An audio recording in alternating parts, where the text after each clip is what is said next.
नमस्कार। मैं आशीष शर्मा और आपका राजस्थान ज्ञान धारा में बहुत बहुत स्वागत है। आज हम बात करेंगे समान पात्रता परीक्षा जिसका नोटिफिकेशन जल्द निकल चुका है और इसके बारे में आज हम बात करेंगे कौन कौन इस नोटिफिकेशन कितनी एलिजिबिलिटी है, कितने आयु के बच्चे इसमें फॉर्म फिल कर सकते हैं, कौन कौन से डिपार्टमेंट है और किस किस डिपार्टमेंट में वैकेंसी आने वाली है और इस एग्जाम में कौन कौन सा सिलेबस रहने वाला है और ओटीआर कैसे भरेंगे और एसएसओ आईडी से किस तरीके से फॉर्म अप्लाई करें, सारी डिटेल्स हम इस नोटिफिकेशन में देखने को मिलेगी। तो मैं आपको बता देता हूँ, इसके लिए सबसे online form application form start हो चुके हैं और कौन कौन से डिपार्टमेंट होंगे वो हम इसमें देखते हैं। सबसे पहले डिपार्टमेंट है वन अधीनस्थ डिपार्टमेंट होगा। सबसे पहले इसका वन अधीनस्थ डिपार्टमेंट है। 14 डिपार्टमेंटों के अंतर्गत इसके अंदर सीईटी के बेस पर वैकेंसी, सीईटी के बेस के माध्यम से क्या आएगी, वैकेंसी देखने को मिलेगी। इसमें सीईटी एलिजिबल होना जरूरी है। ये 12th बेस की फॉर्म ऑनलाइन हमें देखने को मिल रहे हैं। राजस्थान अल्पसंख्यक मामला अधीनस्थ सेवा ये डिपार्टमेंट होगा, आबकारी डिपार्टमेंट होगा, पुलिस होगा, लोक सेवा आयोग होगा, सचिवालय होगा, अधीनस्थ कार्यालय होगा, कर्मचारी चयन होगा, पंचायती राज में भी देखने को मिलेंगी भर्तियां, राजस्थान कृषि विपणन होगा और उपज मंडी हो गई और माध्यमिक शिक्षा बोर्ड हो गया, पॉल्यूशन डिपार्टमेंट हो गया और जेडी हो गया। ये सारे डिपार्टमेंट में कौन कौन सी वैकेंसी देखने को मिलेगी। तो वन विभाग में अपन को वनपाल देखने को मिलेगा। अल्पसंख्यक मामले मामले के अंदर अपन को कौन सा मिलेगा, छात्रावास अधीक्षक में वैकेंसी देखने को मिलेगी। जमादार ग्रेड को देखने आबकारी विभाग में देखने को मिलेगी। पुलिस डिपार्टमेंट में सीईटी के बेस पर कांस्टेबल की भर्ती परीक्षा देखने को मिलेगी। लिपिक ग्रेड सेकंड हो गया, लिपिक ग्रेड सेकंड ये सचिवालय में और लोक आरपीएससी के अंदर देखने को मिलेंगी। इसके अलावा जूनियर असिस्टेंट की देखने को मिलेगी और कनिष्ठ सहायक वही जूनियर असिस्टेंट आपको इसमें देखने को मिलेगा। इसी के अंदर हम और आगे चलते हैं, देखते हैं। सबसे पहले हम देखेंगे भर्ती परीक्षा के अंदर एज एज जो होगी इसमें 18 वर्ष से 40 वर्ष तक हमें देखने को मिलेगी। लेकिन सबसे पहले हम इसमें देखेंगे भर्ती परीक्षा के अंदर न्यूनतम अंक कितने चाहिए। तो न्यूनतम अंक इसमें हमें 40% अंक प्राप्त करना जरूरी है। यदि आपके एग्जाम में 40% से कम अंक मिले तो आपको विफल कर दिया जाएगा, आप परीक्षा से डिस्क्वालीफाई हो जाओगे। और एसटी एससी के लिए इसके अंदर अनुसूचित जाति अनुसूचित जनजातियों के अभ्यर्थियों के लिए 5% का इसके अंदर रिलैक्सेशन देखने को मिलेगा। ऑनलाइन आवेदन कैसे करें। ऑनलाइन आवेदन के लिए हमको सबसे पहले ओटीआर को रजिस्ट्रेशन करना पड़ेगा और ओटीआर के बाद एसएसओ आईडी के माध्यम से हम इस फॉर्म को क्या करेंगे, फिल कर पाएंगे।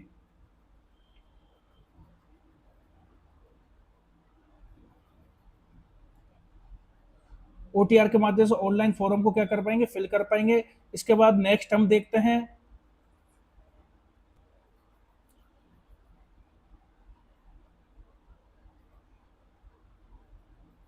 पंजीकरण शुल्क। जब हम पहली बार ओटीआर भरेंगे, ओटीआर को जब हम रजिस्ट्रेशन करेंगे तो ऐसा तो उसके लिए हमें कुछ शुल्क देना होगा। जनरल कैटेगरी और ईडब्ल्यूएस और अन्य पिछड़ा वर्ग और सामान्य वर्ग के जो बच्चे हैं वो 600 रुपये देंगे और बाकी के 400 आपको देने फॉर्म फीस देनी होगी। उसके बाद इसके अंदर समान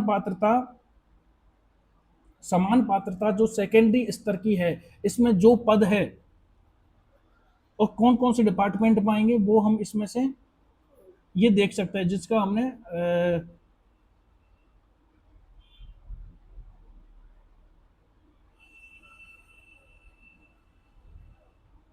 ये डिपार्टमेंट है जिसके अंदर आपको ये सारी चीजें देखने को मिलेगी, जिसका हमने अभी पे क्या कर लिया, हाल ही में हमने ये 14 इसमें डिपार्टमेंट होंगे और 14 डिपार्टमेंट में आपको ये सारी चीजें देखने को मिलेगी, जिसके अंदर वनपाल, छात्रावास अधीक्षक हो गया, जमादार ग्रेड सेकंड हो गया, कांस्टेबल हो गया, कनिष्ठ सहायक, ये सारे डिपार्टमेंट होंगे। इनके अंदर वैकेंसी आएगी सीईटी बेस पर। जो सीईटी क्वालिफाई करेगा वही इनके अंदर फॉर्म फिल कर पाएगा।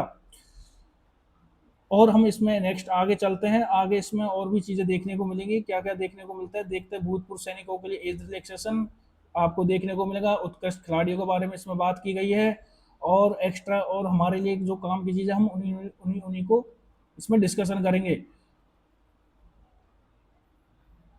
पात्रता और शैक्षणिक योग्यता, चूंकि ये सीईटी 10+2 वाला है तो इसके अंदर सीनियर सेकेंडरी जिसने 12वीं क्लास पास कर चुके हैं वो इसमें फॉर्म अप्लाई कर सकता है। इसके अलावा जो 12वीं की परीक्षा दे चुका है या देने वाला वो भी इसको फॉर्म को अप्लाई कर सकता है, उसको भी इसमें मानेंगे। अंतिम वर्ष सीनियर सेकेंडरी में सम्मिलित होने वाला हो, जो 12वीं की परीक्षा में सम्मिलित होने वाला हो, वो भी इसमें क्या करेगा, फॉर्म अप्लाई कर सकता है।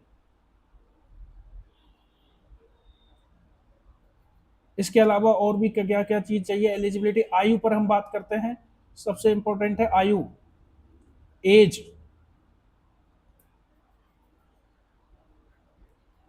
एज एज को जो हम देखा है 1 जनवरी 2027 को न्यूनतम 18 वर्ष और अधिकतम 40 वर्ष होना चाहिए। यदि कोई 40 वर्ष से अधिक का आयु का है तो उसको इस एग्जाम में अपियर नहीं किया जाएगा। इसी के साथ ही ये इसकी एज का सिस्टम हो गया, 18 से 40 तक आपकी एज होनी चाहिए। और भी हम इसमें देखेंगे पंजीयन शुल्क, अभी मैंने आपको बताया है।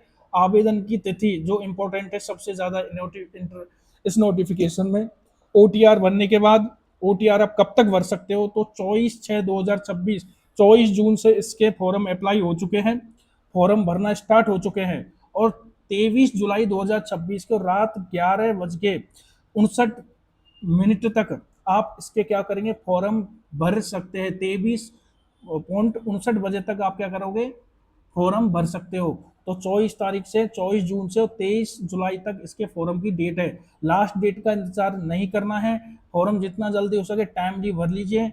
उसके बाद क्या होता है, सर्वर डाउन होने लगता है और फॉर्म भरने के चांस बहुत कम रह जाएंगे, हो सकता है आपका फॉर्म नहीं भरा जाए। साथ ही इसकी परीक्षा आयोजन की भी तिथि इन्होंने घोषित कर दी है, जिसके अंदर 23 अक्टूबर से 25 अक्टूबर 2026 को ऑफलाइन बेस पर आपकी एग्जाम कराई जाएगी। और परीक्षा की दिनांक में परिवर्तन का अधिकार बोर्ड के पास सुरक्षित है, ये तो इनके पास रहता ही है। आगे देखते हैं क्या होता है, आगे इसकी अयोग्यता कौन कौन सी है वो इसमें देखने को मिलेंगी। वो इसमें बता रखा है, ऑनलाइन में आवेदन के लिए किए जाने विशेष निर्देश हमको दे रखे हैं। और ओटीआर में लाइव फोटोग्राफ, ओटीआर को भरना है उसका भी हमें दिशा निर्देश कर रखा है कि फोटो में जो लाइव फोटो होगा कैप्चर करना पड़ेगा। ये सारी चीजें हमको इसमें दे रहे, हिंदी इंग्लिश में अंगूठा होगा। और ये आप इसको, यदि आपको नहीं नॉलेज तो आप ई मित्र पर जाके इसको भरा लेना। ऑनलाइन आवेदन की कुछ संशोधन प्रक्रिया आपको देखने को मिलेगी, इसमें आप अपने नाम को संशोधन कर सकते हैं। ठीक है, आगे चलते हैं अपन, नेक्स्ट क्या देखेंगे।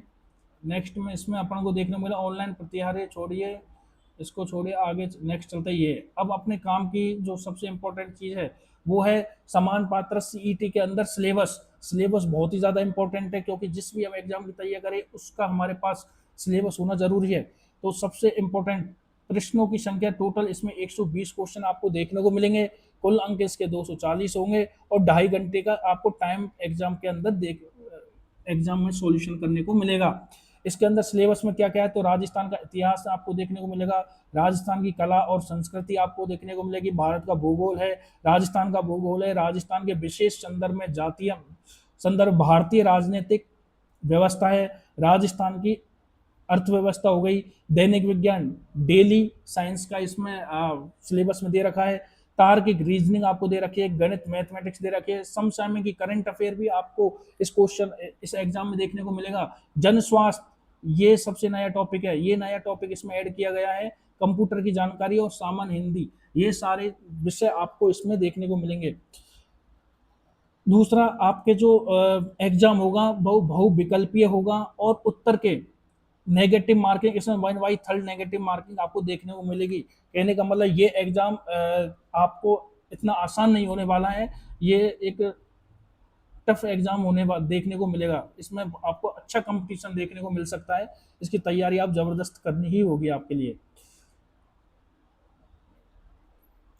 अब इसका हम थोड़ा सा ब्रीफ में सिलेबस भी देख लेते हैं। राजस्थान का इतिहास हो गया, राजस्थान के इतिहास में क्या क्या पुरातात्विक स्थल हो गए, प्राचीन सभ्यताएं हो गई, ठीक है, और ये प्रमुख प्रशासक हो गए, इनका उपलब्धि हो गई, 1857 का विद्रोह हो गया, जनजाति आंदोलन, प्रजामंडल आंदोलन, ऐतिहासिक व्यक्तित्व हो गए, राजस्थान कला संस्कृति कंप्लीट आएगी, चित्रकला, लोक संगीत, वाद नृत्य, नाटक, प्रमुख धार्मिक पंथ, लोक देवता, सामाजिक जीवन, वेशभूषा, मेले त्योहार, रीति रिवाज, साहित्य, कला संस्कृति, ये आपको देखने को मिलेगी। आर्ट एंड कल्चर भी आपको भूगोल में हम क्या देख सकते हैं, वन्य जीव भारत के भूगोल के अंदर पर्वत, पठार, भौतिक स्वरूप, मरुस्थल, मैदान, नदी, बांध, झीलें, और इसके अलावा वन्य जीव अभ्यारण्य, ये भारत के भूगोल सिलेबस में ये टॉपिक आपको देखने को मिलेंगे। राजस्थान के भूगोल में आपको क्या क्या देखने को मिलेगा, राजस्थान के टॉपिक के अंदर जो आपको देखने को मिलेगा, राजस्थान का प्रमुख भौतिक स्वरूप हो गया, जलवायु, प्राकृतिक वनस्पति, प्रमुख मृदाएं, नदियां, बांध, झीलें, राजस्थान के प्रमुख प्राकृतिक संसाधन, खनिज संपदा, वन संपदा, जल संसाधन, वन्य जीव अभ्यारण्य, संरक्षण, जनसंख्या वितरण, वृद्धि, घनत्व, साक्षरता, लिंग अनुपात, प्रमुख जनजातियां और पर्यटन, ये आपको राजस्थान के अंदर ज्योग्राफी के अंदर देखने को मिलेंगे। राजस्थान ज्योग्राफी में इसके अलावा और क्या, राजनीति के अंदर आपको क्या देखने को मिलेगा, भारतीय राजनीतिक व्यवस्था के अंदर आपको देखने को मिलेगा जो टॉपिक है वो है संविधान की प्रकृति, प्रस्तावना, मौलिक अधिकार, राज्य के नीति निर्देशक तत्व, भारतीय राजनीतिक व्यवस्था, राष्ट्रपति, प्रधानमंत्री, मंत्रिपरिषद, उच्च संसद, उच्च न्यायालय, निर्वाचन आयोग, राजस्थान की राजनीतिक प्रशासनिक व्यवस्था, राज्यपाल, मुख्यमंत्री, राज्य विधानसभा, उच्च न्यायालय, राजस्थान लोक सेवा आयोग, राज्य निर्वाचन आयोग, राज्य सूचना आयोग, मानव अधिकार आयोग, ये सारी चीजें आपको राजस्थान के पॉलिटिक्स सब्जेक्ट्स में देखने को मिलेंगी। इसके अलावा और क्या देखने को मिलेगा, तो सबसे इम्पोर्टेंट अब जो टॉपिक देखने को मिलेगा वो है डेली साइंस। डेली साइंस में एवरीडे साइंस जिसको हम बोलते हैं, दैनिक विज्ञान, इसमें क्या मिलेगा, इसमें फिजिक्स, केमिस्ट्री, बायोलॉजी, ये आपको देखने को मिलेगी। भौतिक, रासायनिक 10th लेवल के आपको इसमें देखने को मिलेगा। ऑक्सीकरण, अपचयन अभिक्रिया हो गए, उत्प्रेरक हो गए, धातु, अधातु, प्रमुख यौगिक हो गए, प्रमुख कुछ महत्वपूर्ण यौगिक हो गए, कार्बन, कार्बन के प्रमुख यौगिक है ये, क्लोरोफ्लोरोकार्बन, फ्रियोन, सीएनजी गैस, बहुलक अपमार्जक देखने को मिलेगा, प्रकाश के परावर्तन नियम, वर्ण विक्षेपण, लेंस, प्रकाश दृष्टि दोष निवारण, सूचना प्रौद्योगिकी, अंतरिक्ष और भारतीय अंतरिक्ष अनुसंधान कार्यक्रम, ये इसमें आपको एग्जाम के अंदर क्वेश्चन यहाँ से देखने को मिलेंगे। अनुवांशिकी संबंधित कुछ शब्दावली मिलेगी, मेंडल का अनुवांशिकता का नियम मिलेगा, न्यूक्लिक अम्ल, प्रोटीन संश्लेषण और सिद्धांत, मनुष्य के लिंग निर्धारण, पर्यावरण से संबंधित चीजें देखने को मिलेंगी, पारिस्थितिक तंत्र आपको देखने को मिलेगा, जंतुओं के आर्थिक महत्व और जैव प्रौद्योगिकी आपको देखने को, जैव प्रौद्योगिकी आपको देखने को मिलेगी। इसके अंदर आपको जैव पेटेंट, नई पादप किस्मों का विकास, ट्रांसजेनिक जीव, पराजीव और जंतुओं का आर्थिक महत्व, पादपों का आर्थिक महत्व, ये भी एग्जाम में क्वेश्चन यहाँ से आएंगे। इसके अलावा ब्लड ग्रुप आ गया, रक्तदान, आरएच कारक, रोगाणु, मानव कुपोषण और स्वास्थ्य, मानव रोग और कारण और निवारण, ये सारी चीज आपको देखने को मिलेगी। इसके अलावा और क्या क्या देखने को मिलेगा वो भी हम देख लेते हैं। अब आती है मैथ और रीजनिंग, जिसको हम तार्किक विचरण और गणित के नाम से भी जानते हैं। इसके अंदर आपको मिलेगा रक्त संबंध है, संख्या श्रेणी, अक्षर, घड़ी, कैलेंडर, एलसीएम, एचसीएफ, जिसके अंदर प्रॉफिट लॉस, परसेंट और साधारण ब्याज, चक्रवृद्धि ब्याज हो गया और अनुपात अनुपात हो गया। टॉपिक ये वो टॉपिक है जो एग्जाम आएंगे ही। समय, चाल, दूरी, कार्य, समय आएगा, त्रिभुज, वृत्त, दीर्घवृत्त, आयत, गोले और बेलन के क्षेत्रफल आएगा, शंकु का आयतन, घन, बेलन, गोले का आयतन से संबंधित क्वेश्चन देखने को मिलेंगे, आंकड़े के चित्र निरूपण, ये सारी चीज हमें देखने को मिलेगी। मानसिक योग्यता हो गई। इसके अलावा समसामयिकी के अंदर हमको करंट अफेयर दोनों राजस्थान की भी देखने को मिलेगी और भारत की भी देखने को मिलेगी। इसके अलावा और क्या चीज जो हमसे सबसे इंपॉर्टेंट जो जिसके बारे में बात कर रहे थे वो है जन स्वास्थ्य, पब्लिक हेल्थ, जो एक नया टॉपिक इसमें ऐड किया गया है। इसके अंदर क्या मिलेगा, प्राथमिक चिकित्सा, फर्स्ट एड की बुनियादी बातें हमें इसके अंदर देखने को मिलेंगी और कार्डियोलॉजी, सीपीआर को भी देखने को मिलेगा। नशीले पदार्थ दुरुपयोग, उनसे किस तरीके से बचाव करें, युवाओं को शारीरिक मानसिक फिटनेस से संबंधित क्वेश्चन आएंगे, सोशल मीडिया की लत संबंधित स्वास्थ्य जोखिम उपाय होंगे, कंप्यूटर की जानकारी हमसे यहाँ पूछेगा, हिंदी के जितने भी टॉपिक है वो हमें यहाँ देखने को मिलेंगे और इंग्लिश के भी हमें टॉपिक देखने को मिलेंगे।